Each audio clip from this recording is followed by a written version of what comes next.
interesting that Luke tells us that here at the tax collector's banquet for Jesus, there are Pharisees and scribes in that company. Isn't that interesting?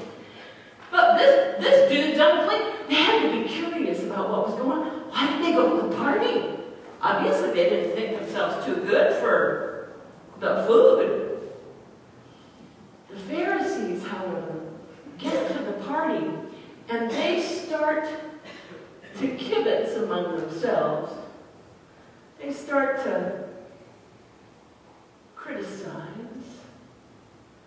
They start to complain. They start to observe. Kind of like, when you watch those secret agent movies, The secret agents are around the crowd at the party and they're talking into their wrist telephones. Well, the Pharisees were at the party watching. How come you're just like, now these guys are new recruits, there are only 4 of them.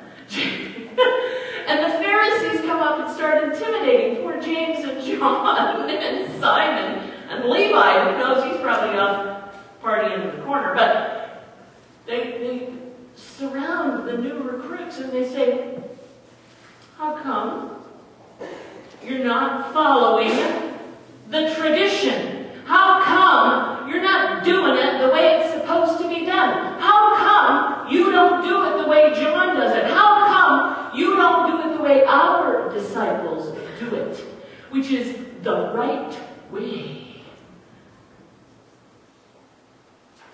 Thank God the poor disciples don't have to answer when Jesus overhears the Pharisees and the scribes. And he says, hey, guys, chill, ease up. I'm not here to make it difficult for the righteous. I'm not here to help those people who think they've already got it handled. I'm here to help the people who need to change their lives. I'm here to help the people who are sick in their souls. I am here to help those who need a soul refreshment. I'm here to help them. You guys think you don't need anything. You're fine. That's fine. But let me help the people who need it. How many of you remember when you were kids, and you know what I mean when I say choosing up sides? You know what some people do? Choosing up sides means when you were going to play a game in the neighborhood, right? You had captains who were pretty much self-selecting because they were always like the strongest, coolest kids. And they always decided what the game was going to be, right? And they lined everybody up in the neighborhood, and they were going to pick teams. They were going to choose up sides, is what we called it.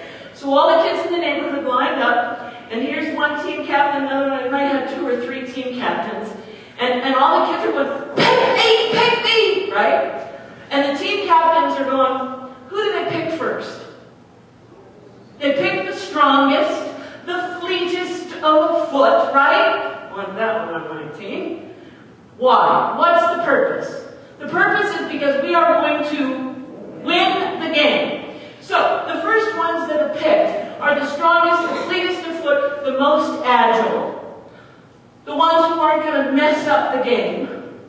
But then your mother told you that you have to play with all of the kids in the neighborhood. So being an altruistic team captain, as you're going through the really best ones, then you have to select from the second tier.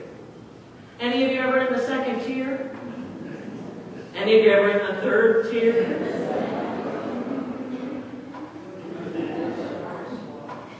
So they go to the second tier, and they pick the second tier. The second tier of team members are those who will follow directions and won't mess it up too badly. Then there's the third tier. Then there are all the leftover kids and the girls.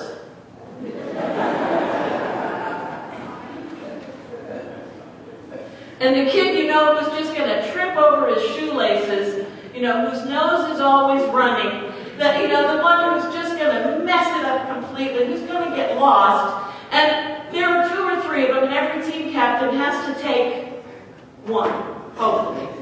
And the pecking order is established. And so it's kind of like if you're looking at Jesus trying to pick a team, going to go, Jesus, you are not picking the fleetest of foot first. As a matter of fact, you're shooting yourself in the foot with the people that you're picking to be your disciples. Who on earth would ever pick 3 fishermen and a tax collector? What the heck is that about?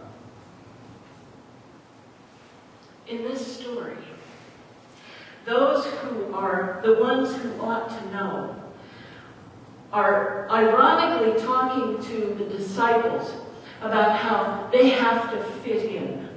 And interestingly enough, Luke tells this story because there were a lot of people in the early church who wanted to take Jesus and have him fit in to the tradition in the synagogue. What they wanted to do was take Jesus and kind of add him to the synagogue traditions. It doesn't fit that way. It couldn't fit that way. Somehow, it just wouldn't work. You couldn't just make him an add-on. The story today that Jesus tells those wonderful Pharisees, and I have to do a show and tell, is that wonderful analogy about cloth and about what you do with old garments and new garments. I know you're going to love this. I found this yesterday. This is my high school blazer. Mary A. Burr School. This is a collector's item from 1964. And it's got a lot of holes in it. And I really would like to patch it up, and patch up the holes and, make it look a little bit better. Maybe I could send it to the school and they could, frame it and put it in a glass frame. So I happened to find this garment, really nice jacket, still has the price tag on it, as a matter of fact, from Talbot's, $198. And I thought what I could do is cut it up and take this material and put it over the holes on this jacket.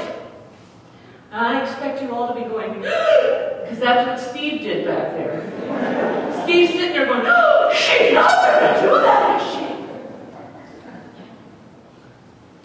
You can't take the old and stick it on the new.